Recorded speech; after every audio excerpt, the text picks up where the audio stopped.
আমি একবার দাউদকান্দি এক মাহফিলে গেছিলাম। এক ইমাম সাহেব মসজিদের বয়স্ক মানুষ আমার এই জড়ায়া ধরে কাঁদছিল, আমার মনে আছে। উনি বলছিল, হুজুর, কানতে কানতে বলছিল, হুজুর, আমি 28 বছরের জীবনে ইমামতি, আজ 28 বছর এই মসজিদে ইমামতি করি। আমার জীবনের কত স্বপ্ন, কত আশা, বাচ্চাদের কত আবদার, বউ বাচ্চার কত চাওয়া পাওয়া, কিছুই পূরণ করতে পারি নাই। অল্প কয়টা টাকা বেতন পাই, টানা হেসরা করে জিন্দিগিটা কাটাইছি হুজুর। বাকি হুজুর, আপনারে মহব্বত করি, আপনার কাছে আমি জানতে চাই আমার এই কষ্টের বিনিময়ে আমি আখেরাতে পাবো কিনা। তো আমি কি বলবো, আমিও কাঁদছি তখন।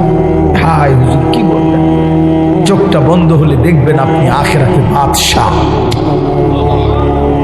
ইনশাআল্লাহ আমি বললাম, আপনি দেখবেন আপনি বাদশাহ, আপনি বাদশাহ।